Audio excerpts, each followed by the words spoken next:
Yo, what's up guys? So, manguha natin ng balanghoy ngayon dito. Kasi nga, sobrang tatanda na itong balanghoy na siya. So, meron na lang tayong 5 puno siguro to. Yan. So, kukuha na tayo dyan tapos maglalaga tayo maya maya.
Napakalaki nito guys, oh.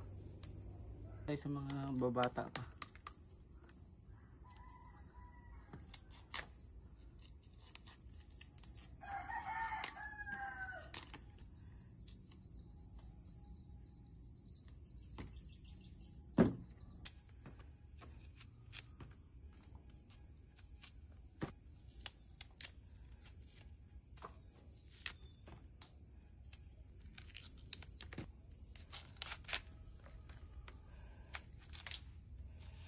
So ganyan na siya balatan guys. I need sponsor for my meals. Look. Then, para makatipid ka ng tubig, ituin mo lang yun. Putulan kasi tayo ng tubig dito sa farm natin.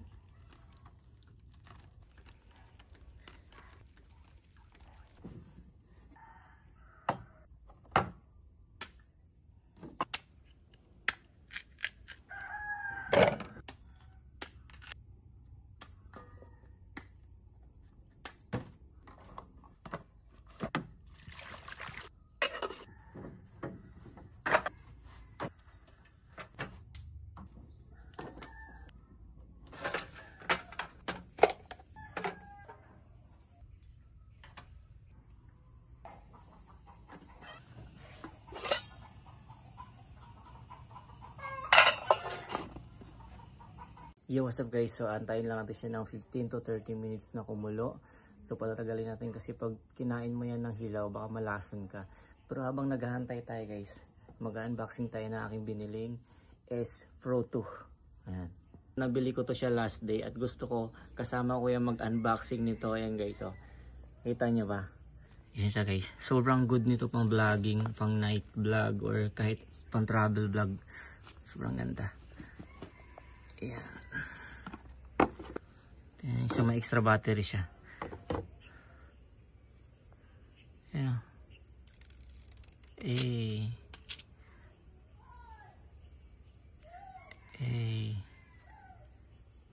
So napipilip yung camera niya to guys. Ayan. Diba? Buksan natin. Panis. Para siyang GoPro na Insta360. Guys, so matagal ko na kasing gusto to. So nasira yung GoPro natin na Hero 10. Iba mo Hero 10 pa yung GoPro natin. Meron ng Hero 12 or 15 ba ngayon.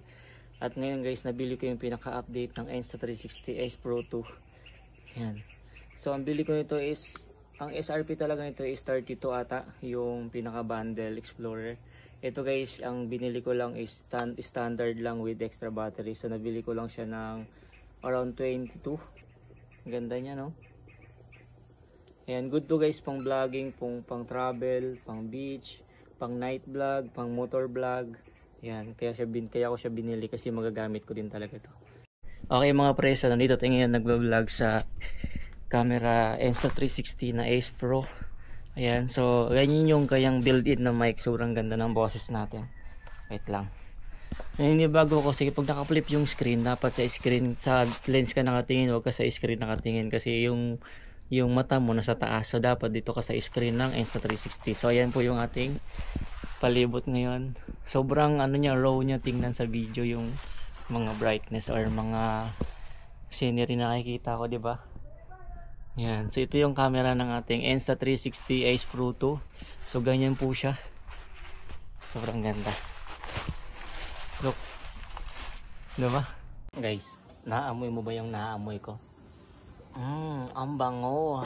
But this is it. Luto na to guys, panigurado. Wow. Sarap.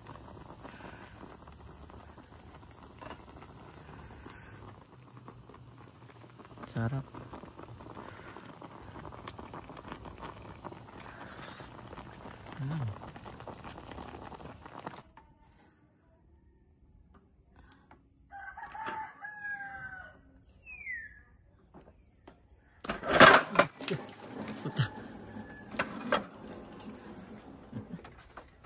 Hindi kasi guys, nasa bawan tuloy. Ang dami. Sukal. I can do it.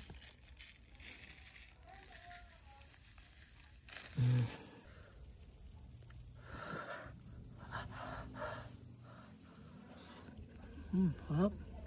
Sarap. Namiss ko tong ganitong pagkain. Dati mga pre, sa probinsya namin dati, ito lang yung umagahan namin, hapunan tsaka tanghalian pag wala kaming bigas.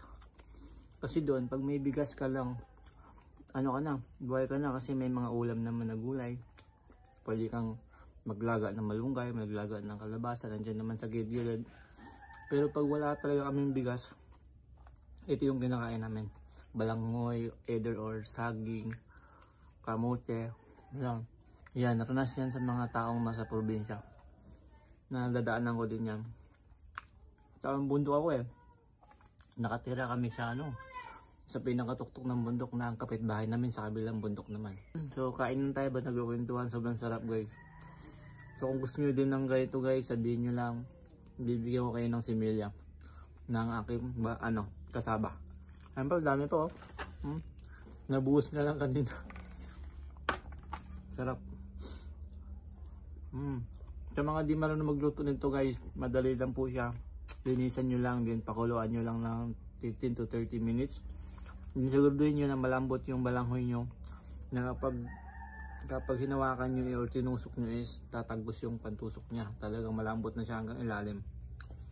Kasi sabi ng iba nakakalason daw to, pero hindi naman guys, sino naman. Diba? Pagkain namin to nung bata kami. Yung guys, hanggang dito natin yung vlog natin. So don't forget to subscribe, pa-like ng ating video din, pa-share sa mga tropa nyo or sa mga kaibigan nyo. Okay, so yeah, see you next vlog. Bye bye. Sarap.